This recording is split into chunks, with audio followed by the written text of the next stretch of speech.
has Baker Mayfield proven he's a franchise quarterback? Hey, I've been waiting for this topic, Sal, because I tried to tell you early on last week that Baker Mayfield was proving himself to be the franchise quarterback. I'm not going to say a franchise quarterback. I'm not going to say that Baker Mayfield could be the quarterback for any franchise. But when you're talking about the Cleveland Browns, he has absolutely proven himself to be the franchise quarterback. What do we know about Cleveland? We know that it's a hard place to play. We know that many quarterbacks have tried and very few have succeeded. But Baker Mayfield, against all odds, is actually succeeding. The Browns 9-3. They haven't won 11 games since 1994. But really, Marcellus, I had to kick back and think about exactly why I'm right on this one. And I thought about this. Colt McCoy, remember that quarterback, 33 years old now, that just beat the Seattle Seahawks for the New York Giants? Beast. Where was Colt drafted? Oh, the Cleveland Browns went 6-15. Robert Griffin, you know, the quarterback that looked very competent on Wednesday afternoon football before pulling his hamstring? He actually had to sit out of a year because of his time in Cleveland and what that did for him. So what I realized is being a quarterback in Cleveland clearly must be harder than we think. And just like some classes get graded on a curve, I think that some quarterback play, specifically in Cleveland, needs to be graded on a curve. If Baker Mayfield just went out there and dominated a playoff team, which we know in the Tennessee Titans, 4 touchdown passes, 290 yards at halftime, I think it's abundantly clear at this point that Baker Mayfield is the franchise quarterback. I'm not saying he's a franchise quarterback, but he is the franchise quarterback for the Cleveland Browns. No way. No how. His inconsistency makes this decision for you. He is not a franchise quarterback. You talk about grade him on the curve. How about kick him to the curb instead of grading him on the curve? Because this is not a franchise quarterback based on production. I have no issues with Baker Mayfield. I told you, I go back day one with Baker Mayfield when he was drafted into the NFL. I was a part of some documentary that he had shooting the life of Baker Mayfield, #1 overall draft pick. He came up to me, wet behind the ears, old youngster. I said, yeah, I'll be in there because I'm an old dog and I'm a vet. I think I was left on the cutting room floor, but I'm still not taking a shot at Baker Mayfield. But his play takes a shot at Baker Mayfield. You can't erase all of the work, all of the body of work we've seen from Baker Mayfield over the years and throw that all out because of what we saw in one half. And yesterday was a fantastic half of football. It totaled out to be a tremendous game for Baker Mayfield and his resume. But let's be real about that. The first half of that game, superb, which makes you consider him being a franchise quarterback. The second half of that game, look, they had the huge lead. I get it. You're preserving that lead. But that turned out to be a one-score game in which you only scored 3 points after the half. So it takes me to a conversation about Baker Mayfield because he's up and down. Just like in this game, he was hot, and then he was something less than. What about the Cincinnati game earlier this year? He was hot for the second half, but something else in the first half. What about the Pittsburgh game? Oh, he was just cold all the way through. What about the Baltimore Ravens game? Oh, nah, he was just freezing all the way through. So the point of this is, Acho, if you're a franchise quarterback, the doesn't matter. Are you or are you not? Right now, he's half pregnant, so he's not. Here is the pivotal error that you were making. Remember, Sal, when we see a field goal kicker in Mile High Stadium out there in Denver make a 64-yard field goal, what do we consider? Oh, he's playing at altitude. So we kind of understand the elements that he's playing in regards to the success that he has. In the same manner, we have to take a beat and say, wait a second. Quarterbacks that go to Cleveland, they can't all be sorry. Like every quarterback that has played in Cleveland the last 2 decades, it's not possible that all of these Heisman finalists, Robert Griffin, Colt McCoy, Baker Mayfield, it's not possible that they just all sorry. So maybe we have to consider, playing in Cleveland must be to a degree more difficult than we think. Winning in Cleveland must be more difficult than we think. Let's talk other sports. LeBron James, Marcellus, Wiley, you know this. 11 years in Cleveland and how many titles? 1. LeBron James, 2 years in LA and how many titles? 1. LeBron James, 4 years in Miami and how many titles? 2. It took one of the greatest, if not the greatest, basketball players of all time 11 years to do in Cleveland what it took him 2 years to do in LA. Why am I saying that? Winning in Cleveland is hard.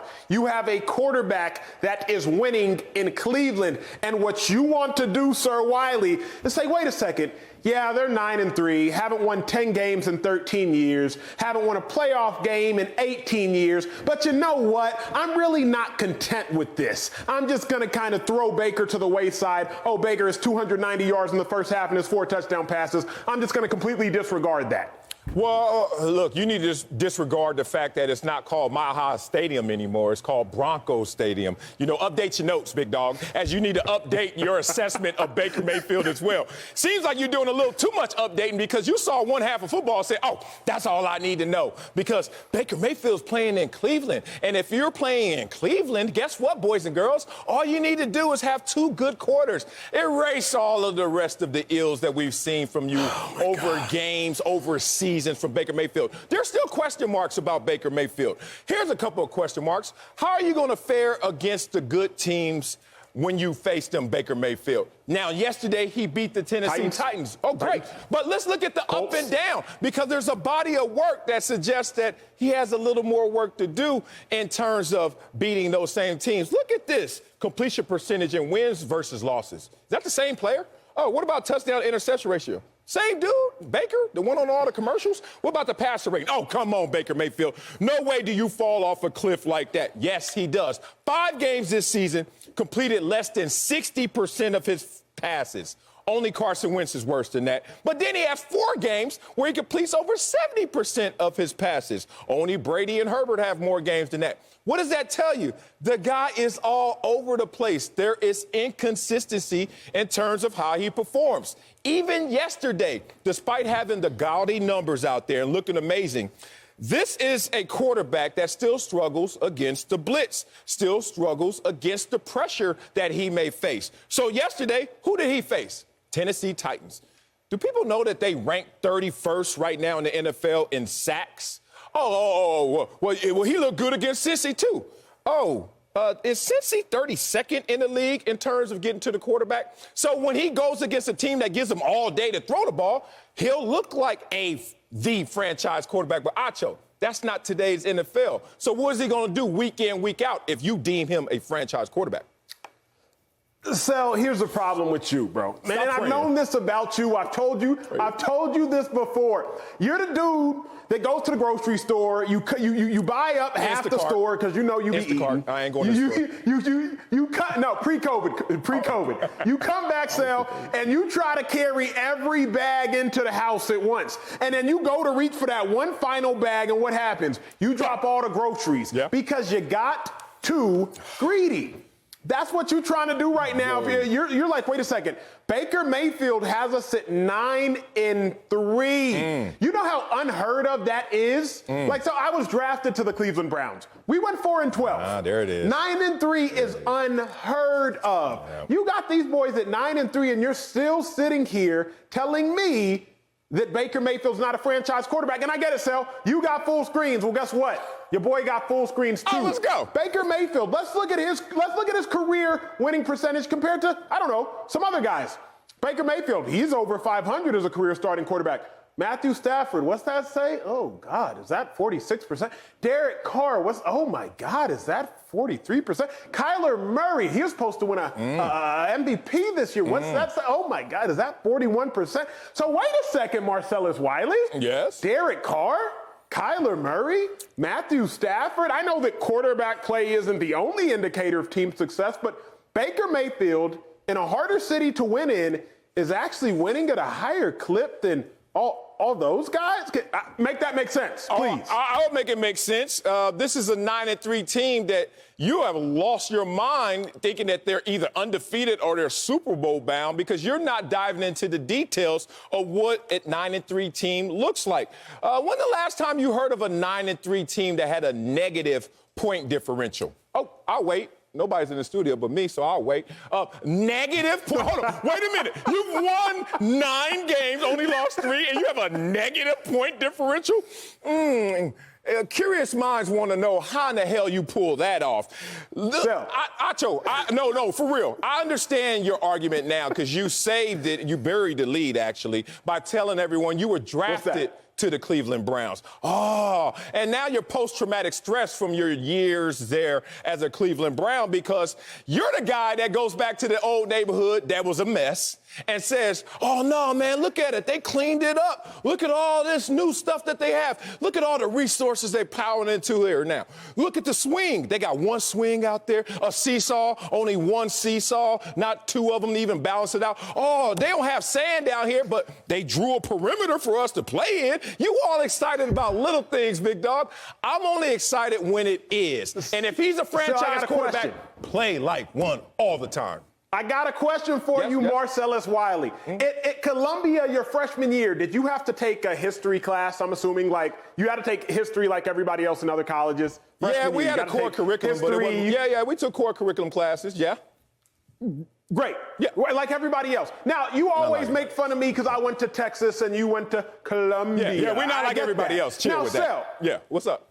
Of course you're not. So if I were to get an A in my core history class at Texas and you were to get a B- in your core history class at Columbia, I couldn't sit there and gloat about my grade because it's probably a little bit harder. It's probably a little bit harder to pass the classes at Columbia than it is at Texas, right? Yeah. Okay, I'll give you that. You know in the same breath, it's probably a little bit harder to play quarterback in Cleveland than it is at other places. So if you can understand that it's harder to pass a class at Columbia than it would be to pass a class at Texas, why can't you understand that it's harder to play quarterback in a place like Cleveland than it is anywhere else? And why can't you use that same logic and apply it to this circumstance? Because I don't understand the analogy fully. We're not independent when we're talking about franchise quarterbacks and NFL players as we are as students going to Texas or Columbia.